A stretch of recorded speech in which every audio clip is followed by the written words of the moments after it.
The Israeli-Palestinian conflict has a long and complex history with passionate feelings on both sides. King 5's Jessica Janner Castro explains the history that predates this current war between Israel and Hamas. There has been turmoil over this land area in the Middle East for hundreds of years. Starting in the 19th century, the Zionist movement began in Europe, sparking the idea of creating a Jewish national home. Dr. Nova Robinson is an associate professor of history and international studies at Seattle University. When we think about the conflict, we often think about it as happening in the confines of the Eastern Mediterranean, but instead the origins of the conflict are much more global. After World War I, when the Ottoman Empire was defeated, the British took control of the area known as Palestine and promised to establish a Jewish national homeland there. In the 1930s, tension grew between the Zionists and Palestinians, who were mostly Arabs. After the Second World War, the Zionist movement really gained traction. In 1947, the newly formed United Nations takes up the issue of what to do in Palestine. The British have signaled that they are not interested in maintaining their control over this territory, in large part because of how difficult it is to manage the competing national movements. The UN's partition plan was poorly received by both Arabs and Jews. In 1948, Britain left and the State of Israel was formed. The Arab-Israeli War immediately began. 1948 is a pivotal year. Both sides remember it very differently. The Zionists call this war, or the Israelis call this war, the War of National Independence. The Palestinians call this war the Nakba, or the catastrophe. And historians call it the first Arab-Israeli war. Israel would come out ahead and take possession of nearly all the territory. The West Bank, East Jerusalem, and Gaza Strip would stay controlled by Arabs. 1948 reshapes the borders of the region in ways that we are still living with the legacies of. In more recent decades, fighting has continued. There have also been numerous peace attempts in the region, including the Oslo Accords in 1993, which meant to lay the groundwork to establish a Palestinian state alongside Israel. That failed in large part because of a power imbalance. The Palestinians didn't have a legitimate government, but were represented by the Palestinian Liberation Organization. So we have an organization that is not entirely representative of the Palestinian people, negotiating peace with a nation state. The Palestinian Authority was then established. It was intended to set up self-rule in the Palestinian territories, but Israel remained in control of water, electricity, and other utilities. Hamas was started in 1987. It took over the Gaza Strip in 2006 after Israel withdrew troops from the territory. Hamas is considered a terrorist group by the U.S., UK, and EU. The newest conflict started after an unprovoked deadly attack by Hamas on Israeli citizens on October 7th. Israel has retaliated with severe response towards Gaza.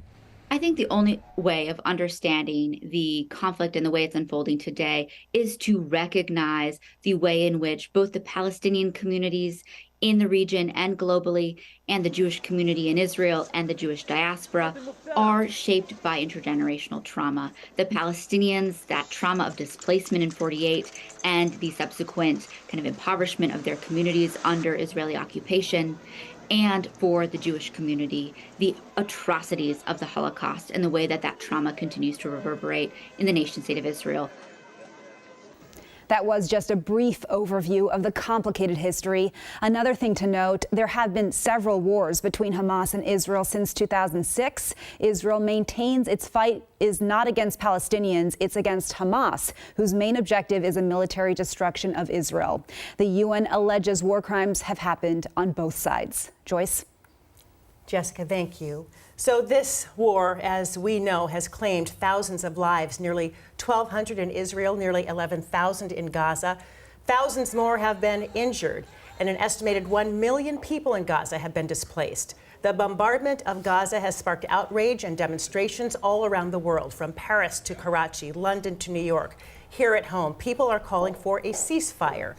Joining us is Jeff Siddiqui, chairperson for American Muslims of Puget Sound. Thank you so much for being here today. Thank you for having me. I first want your reaction to the attack on Israel and Israel's response to it. Well, anytime civilians are attacked, non-combatants are attacked, it's a moment of horror. You have to feel the pain and the empathy for that. So when that happened, I was shocked. I just was totally stunned.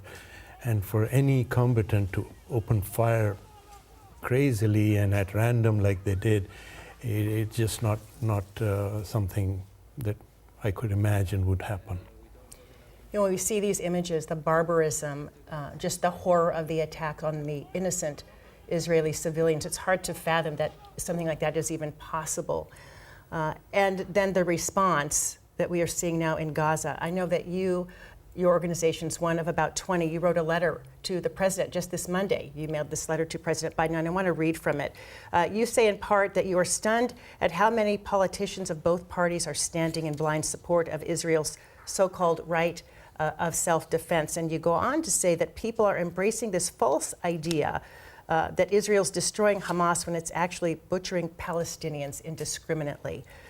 This is the letter you sent to President Biden, and I'm wondering, what is it that you are asking the president to do in this time? It's very simple. Stop the firing, stop the shooting, stop the bombing. You cannot achieve peace by, well, I suppose you can by killing everybody, but that should not be a goal. But how likely is that when a ceasefire doesn't even seem to be on the table, stopping the war? How does one do that and at the same time allow Israel to defend itself? Right now, Israel is not defending itself. Israel has all the weapons the United States can send them and is using them very, very indiscriminately and liberally. That's not a war. It's a one-sided destruction of an entire people. There are many who would argue that speaking out against Israel and its efforts of self-defense is anti-Semitic. Yes, I hear that quite often. Anti-Semitic, in my mind, means something against Jews as a people. Anti-Semitic should not be construed to mean against somebody's action, whether it's a Jew or a Muslim or a Hindu, whether it's Israel, South Africa, or Myanmar. You can criticize the country vehemently, but that doesn't mean you're against the people. What is your reaction to what you're seeing unfold in Gaza? It's heartbreaking, it's disgusting, it's shocking. I think adjectives have been used up for it. There have been cries for a ceasefire. Netanyahu has said it is absolutely not on the table until the hostages are released. Mm-hmm. And so where do we go from here? How do you see a way forward if the war does not stop and Israel has refused to even entertain the idea of a ceasefire with the hostages being held? Well, the United States is the prime supporter, the only supporter, the largest supporter of these bombings in Gaza. The United States has been sending plane loads and shiploads of bombs and missiles to Israel. It can say, hey, stop it, and it will stop. If you just do well, will you please consider stopping, or will you please pause, then, of course, the coded language says, keep going. And you're saying the U.S. has leverage with its military support, and it should use that leverage to, A, stop the dying and killing, but also to bring the hostages home? Yes, once the shooting stops, people can start talking. It doesn't matter that the two parties have been at each other's throats for, I don't know, 70 years, 80 years, 100 years, 1,000 years. That's irrelevant. The point is, stop shooting. You cannot achieve peace by blowing people up. We're going to have to leave it there. We're going to hear from Rabbi Daniel Wiener on the other side of the break. Because if you're Jewish, you have very different feelings on this topic, and we're going to also share some of those. Jeff Siddiqui, we so appreciate your perspective on this, and thank you so much for being here. Thank you for having me. Well, this conflict in the Middle East, it is fueling large protests all around the world. Just today, a jarring display outside the White House, protesters placing simulated body bags on the grounds outside. And in the weeks since the October 7th attack on Israel, college students here in the U.S. have been among the loudest voices swarming university campuses in opposition to the ongoing violence in Gaza. And while students are exercising their First Amendment freedoms, their passion has been met with some resistance. Here's King 5's Greg Copeland.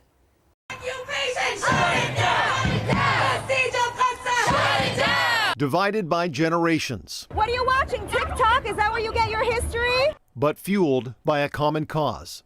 Make no mistake, this is a battle for the very being of Jewish people. Folks, particularly in the United States, need to be holding Israel accountable. The voices of our nation's youth have become some of the loudest amid a sea of chants for peace in the Middle East. Intifada revolution! There is only one solution! Even those in grade school. Ceasefire now! Ceasefire now! But it's at our universities where students are making their stand. And while campuses have long been seen as a place designated for young minds to gather and freely express their thoughts, some are now questioning that sense of security. An Israeli flag was being burned, and a brave Tulane student attempted to grab the flag before a fight broke out. At Tulane University, the last week of October saw a violent clash between pro-Israel students and a pro-Palestinian group, prompting classes to be canceled and security to be tightened. University President Michael Fitz told NBC News people came to campus to incite violence. Is it possible to have a fair-minded debate on this war that doesn't descend into hate speech and threats or violence? The promise of a university is exactly that, to engage in those conversations. And it's not just physical violence and hate speech that have students frightened.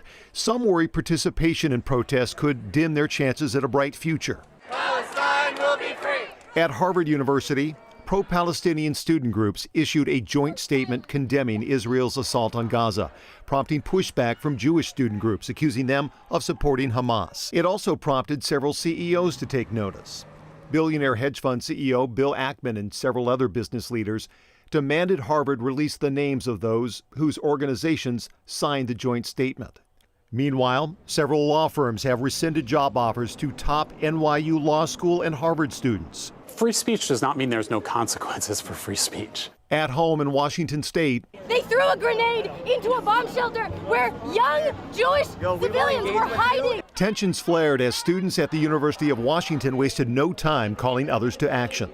For over 7 decades, we've been living under a settler colonial regime that ethnically cleanses the Palestinian population. We want to stand with our brothers and sisters, and while they celebrate, we mourn. Ending the war, a common cause among them, though their messaging remains divided. The United States is now planning to back an all-out war and fund the genocide of Gaza. This isn't just about people on both sides. This is about wiping out the existence of a people that has been persecuted since the dawn of time.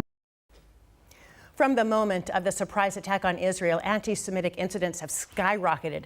In the first 2 weeks, the Anti-Defamation League found incidents climbed nearly 400% in the U.S. The Pacific Northwest matches the trend.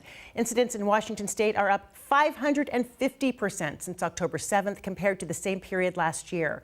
And earlier this month, 4 local Jewish places of worship received suspicious packages, some containing a powder later deemed harmless. Though no physical harm was done, scenes like this take a toll. When you see hazmat suits and ambulances surrounding, your synagogue or community space on a Friday night, I think it just really reinforces that sense that we're not safe. And in Tacoma, campaign signs were spray painted with swastikas just last month. Feelings are still very raw, difficult to talk about, and as Seattle Rabbi Daniel Weiner told me, the pain runs deep. I sat down with him at Temple Deher Sinai on Capitol Hill to talk about the heartbreak his congregation is feeling and the silence from friends and faith leaders he did not expect. We are a small people, about 15 million throughout the world, and with such a small population, all of us inevitably are 1 or 2 degrees of separation from those who were murdered. What was your initial reaction to it? My initial reaction was, on the one hand, some degree of disbelief, but also a deep and abiding hurt and I think a rude awakening that our most cynical and darkest expectations of what those who hate us want to do, that level of savagery and barbarism was still possible. Is there anything that's most terrifying about the moment that we're in?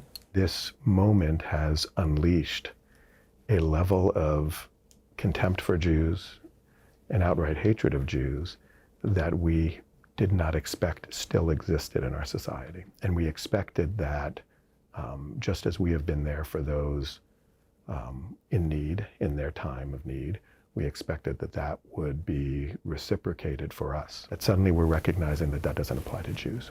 I can feel your disappointment in that.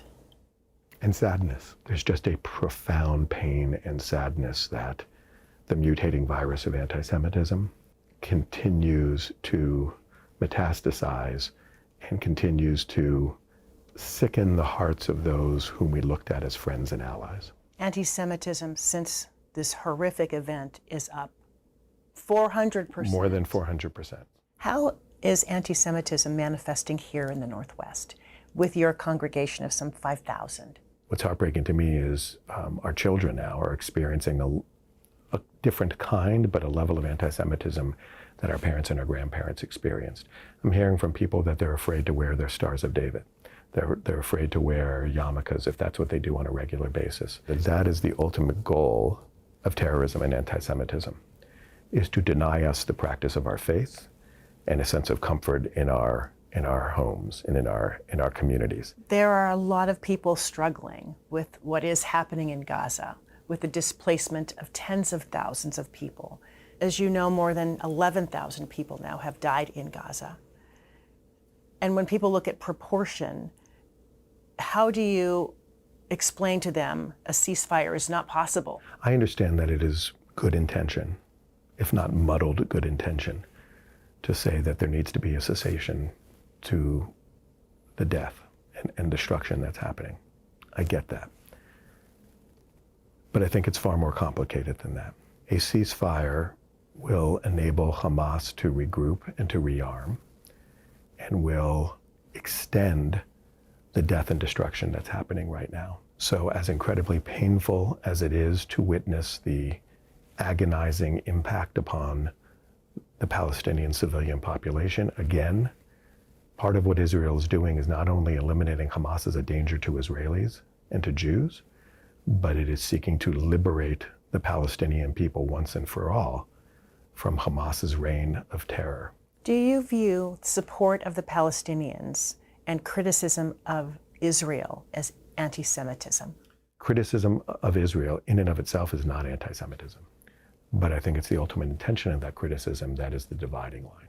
If your criticism of Israel is with the intention of denying the Jewish people a right to sovereignty and security, and to profess the ultimate goal and desire to eradicate the state of Israel and to liquidate its Jewish population by any means necessary, that is anti-Semitism. Do you think everything that's happening right now is going to make peace between Palestinians and Jewish people, Israel, more elusive? I'm hoping that this will produce enough tumult and enough transformative, dramatic change, both amongst Israelis and amongst Palestinians and their supporters in the region, to perhaps reconfigure and reset the terms of the conversation ultimately, and that perhaps a recognition that the status quo is untenable will inspire enough courageous leadership on both sides to make the concessions and to embrace the possibility for peace that I think still is available to us. Is that the way forward in your mind? Is that the only way forward? I think that's the only way forward. 6 weeks into the Israel-Hamas war, where do things stand, and how likely is it we will see an expansion that could draw the United States in? Joining us to discuss is retired four-star Army General Barry McCaffrey, also an NBC News military analyst. And also with us, Stephen Simon, a professor of Middle East Studies at the University of Washington and a former member of the National Security Council in the Clinton White House. Our thanks to both of you for being here. We appreciate it. General, I want to start with you. First of all, your assessment of the war 6 weeks into it, and is it the reaction that you were expecting from Israel? Well, look, it's tragic, it's complex, It's not going to be over for weeks, months, or a year. It's harmed the process of peace negotiations, which had been widely believed to be moving in the right direction. It was a deliberate attack by Hamas to end those peace initiatives. Resulted in the slaughter, torture, rape, murder, abduction of hundreds and hundreds of Israeli civilians.